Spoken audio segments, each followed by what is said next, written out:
Chapter 3. Damage Control. Ananya's Point of View.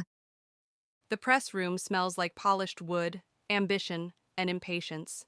The kind of controlled environment designed to look neutral while quietly waiting for blood.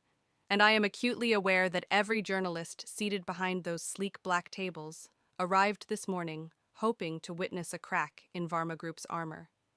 They won't get one. I step onto the stage without hesitation, dressed in black from head to toe, tailored lines sharp enough to intimidate, before I speak a single word, my posture straight, my expression composed, my movements economical and deliberate, because power in public isn't about volume or aggression, but about restraint, about never allowing anyone to see how much effort it takes to remain untouchable. Cameras flash instantly, a storm of artificial light exploding across the room, and I don't blink, because blinking suggests vulnerability, and I have trained myself out of such habits years ago. I take my seat at the center of the table, hands folding calmly atop the polished surface, the Varma Group insignia engraved beneath my fingers like a reminder of what I represent, of what I protect, of what I refuse to lose. Good morning, I say evenly, my voice carrying without strain, without warmth, without apology. Let's begin. There is a brief, almost comical hesitation, the kind that happens when predators are unsure which one is allowed to strike first, before the questions begin to fly. Ms. Varma, A journalist from a major financial daily starts, her tone falsely polite, sharpened by anticipation. can you comment on reports suggesting Varma Group recently lost the Siraj Nexus infrastructure project? I don't react immediately, because reacting too fast suggests defensiveness, and I allow the silence to stretch just long enough to remind them who controls this room. Reports, I repeat calmly, tilting my head slightly, are often written by people who don't understand negotiations. A ripple of restrained murmurs moves through the crowd. Are you denying the loss? Another voice cuts in, louder, male, impatient. I am saying, I respond smoothly, my gaze sweeping across the room with measured authority, that Varma Group doesn't conduct its business based on rumors, speculation, or incomplete information leaked for dramatic effect. Pens scratch furiously. Cameras zoom in. Is this the first sign Someone else presses. that Varma Group is losing its grip on the infrastructure sector?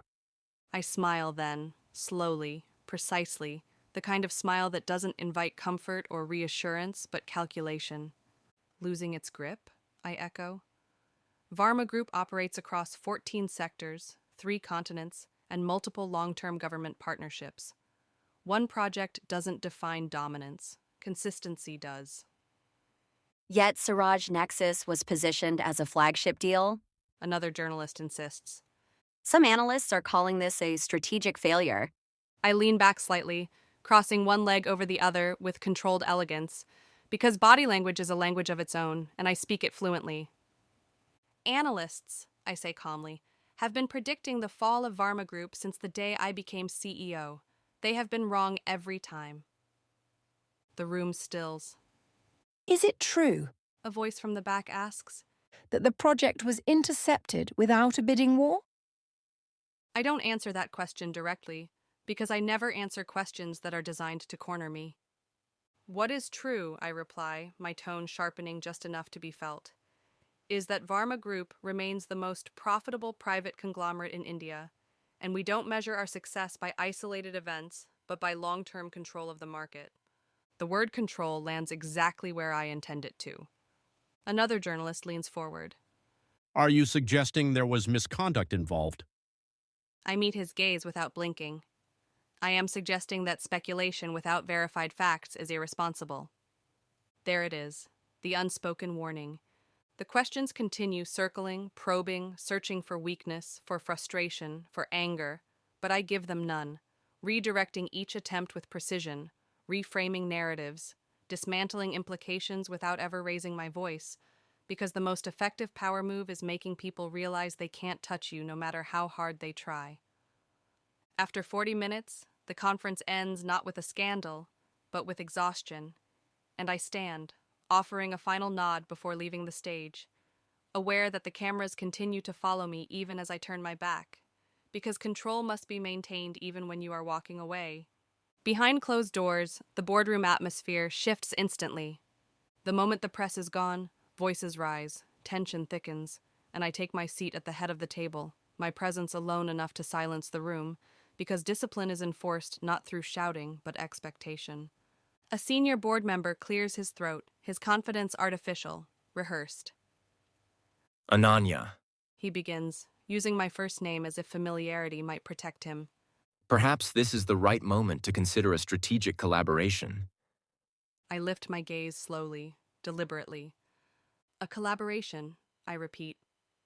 Yes, He continues, emboldened by the silence. Randhawa Industries has demonstrated. Stop! I cut in, my voice calm but lethal. The room freezes. We don't collaborate with entities that intercept our contracts, I say, my tone precise, surgical. We don't negotiate from a position of perceived weakness, and we certainly don't offer alliances to companies that mistake opportunity for permission. He stiffens. With respect, refusing dialogue could escalate. With respect, I interrupt again, leaning forward now, my gaze locking onto his with unflinching intensity. If you ever suggest aligning Varma Group with a faceless entity that thrives on silence and opportunism again, you will no longer be part of this board.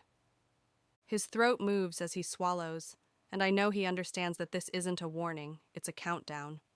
No one speaks. Good. The meeting ends quickly after that, efficiency restored through fear and clarity, and by the time I return to my office, the city outside has shifted into late afternoon, Mumbai glowing beneath the sun, relentless and unbothered by corporate warfare. I am reviewing financial projections when Annika enters quietly, tablet in hand, her expression carefully neutral. Ma'am, She says. there's something you should see. She places the tablet on my desk, already open to a breaking news article. The headline bold, unapologetic, designed to provoke. The silent tycoon strikes again. Randhawa Industries' unstoppable rise. I read without expression as the article details rapid acquisitions, calculated investments, a rival conglomerate, Mera Holdings, suffering a catastrophic loss after a hostile infrastructure takeover.